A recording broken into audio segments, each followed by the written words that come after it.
What's going on, everyone? I'm your host, Defi Sean, and you were watching Krypton Cause Investing, back with probably the last crypto market update of the year. And the final month or two of the year has been one hell of a ride. With Trump becoming the president-elect, it obviously changed everything. We had Bitcoin go from roughly 58,000, if memory serves me right, prior to the election, to an all-time high of 108,000. And we also had and are having tons of runs with all of our other blue chip cryptos, which we will touch on here in a couple of minutes. Also, with Trump, he's talking about doing different things like creating a US Bitcoin strategic reserve, support for Bitcoin mining in DeFi, and also, and probably most importantly, he's going to be appointing pro-crypto friendly people to write the laws within crypto, which is exactly what we need and what we want. Now, of course, he's going to be inaugurated on the 20th of January. We're going to see how soon crypto is impacted even more after that inauguration. And of course, time will tell, but here on the channel, we will be following it all the way through. But before we fully get started, make sure you go ahead and hit that like button, hit that subscribe button, and check out the call channel link down below.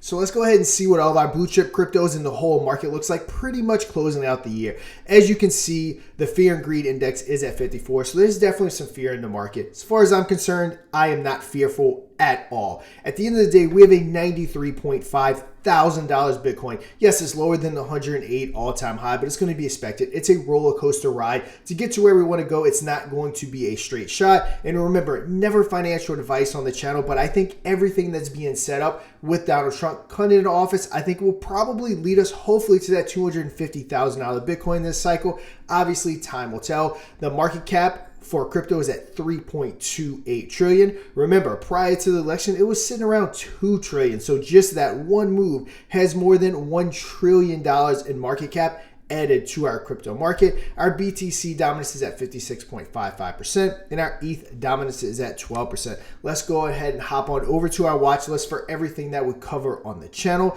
Like we said, Bitcoin is up to 93.5K. Ethereum sitting at a solid 3.3K. BNB did dip slightly below the 700 at 698. Solana did dip below the 200 at 192. Dogecoin is holding solid at 31. Same thing with Shiba Inu, and Pepe pretty much breaking even on the week. Chronos sitting at a solid 14 cents, more than double where it was prior to the elections. So yes, these numbers have dropped a tad, but overall, like I said, I think everything is looking good, and we are sitting in a very good position moving forward. All right, before we hit on our DeFi and our meme token market, let's go ahead and talk about Nordic. Now, this is a perfect project to go ahead and talk about in our last crypto market update of the year. It's a huge project which does deserve its own token review and probably will get one from me. But in the meantime, I want to go ahead and just introduce it to you guys. So we're going to be empowering Bitcoin beyond limits. Coming on down, this is going to be a layer 2 blockchain, lowest gas fees, fastest BTC transactions, secure infrastructure, and of course, developer-friendly tools. Some of the on-chain features are going to include a launchpad, a wallet, a swap, an indexer, and the Oracle, but just want to go ahead and just finish off showing you the website. And we are going to hop on over to the yellow paper and just point out some pertinent information that I found and want to show to you. And of course, everything you need will be linked in the description down below so that you can check it out all for yourself. All right, so a little bit about the Nordic chain. This is a ZK-powered, EVM-compatible Layer 2 blockchain, which is anchored to both Bitcoin and Ethereum networks with unmatched security and decentralization attributes of the Bitcoin network, and with the programmability and the ecosystem richness of Ethereum. So super bullish, kind of getting the best of both worlds. Also, I kind of buried the lead that testnet is tentatively scheduled to go live on January 10th, so right around the corner. All too often, we'll look at these newer blockchains or blockchains that are coming, and a lot of times we have to wait years in order to see them actually come to fruition. This one is right around the corner. So if you're watching this video, within about 2 weeks, we should see testnet alive. Now, the chain relevance. The core objective of the Nordic chain is to democratize the Bitcoin utility. Over the last 15 years, the Bitcoin network has demonstratized its strong resilience, security, decentralized governance, and has proved its economic worth beyond expectations. But still today, the Bitcoin cryptocurrency has been used more as a store of value and not as the medium of exchange, which defeats the purpose of the existence. So 100% fact there. So many people use Bitcoin as a store of value. I would probably say the vast majority of people do that. They kind of view it as gold or silver, and we haven't really seen something come out to really give the use that Bitcoin was basically meant to have. Because again, it's kind of just used as a store of value. But let's go ahead and talk about some of those details about how they're going to bring that to reality and the benefit of Nordic. Now, we obviously can't cover everything, but in this video, I did want to touch on transforming global payments and financial systems with the Bitcoin economy. So first up, we have remittances. Before Bitcoin, we had high costs, slow settlements, and intermediary dependencies.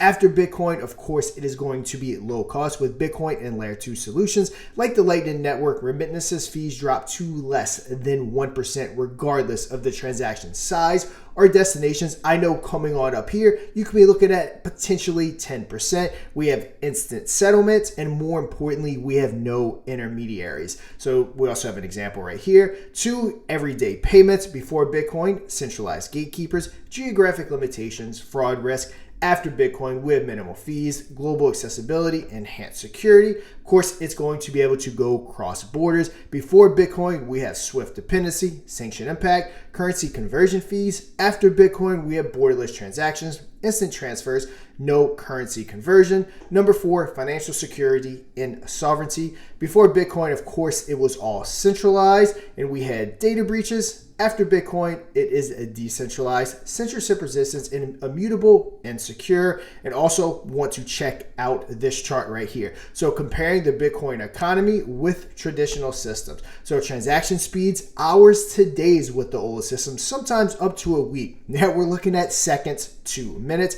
As we said, fees as high as 10%. With Bitcoin, we're looking at pretty much less than 0.5%. We have global accessibility. Before this, it was restricted by geography and of course regulation.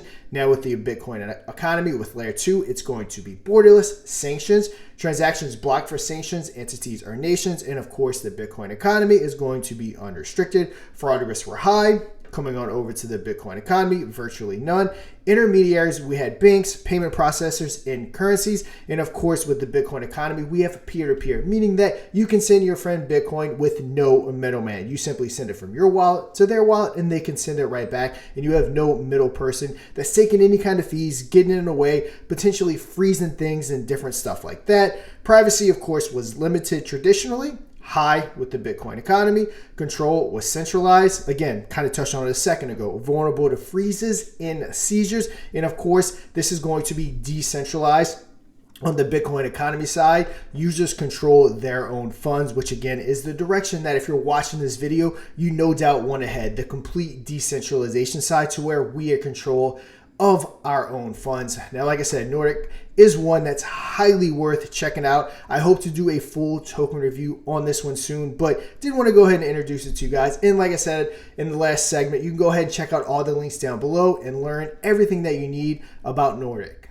All right, let's go ahead and finish out looking at our DeFi and our meme market. Our DeFi market cap, we do have our market cap at 147.4 billion. Trading volume is at 7.3 billion. Of course, we have Avalanche, Chainlink, HBAR, Uniswap, your typical top tokens going on. See if we have any top gainers. We do. We have DF up 40%, Chain GPT up 21%, Athena 19%, STPT 10%. So we have multiple big time double digit gainers as far as our meme market meme tokens go. We have most visited. Mystery actually did a token review on them. Pepe Unchained did some reviews on them. So, you know, we're always covering the best possible tokens that we can find on the channel. Of course, we have Dogecoin, Shiba Inu, Pepe, typical top 3 tokens. See if we have any big time gainers.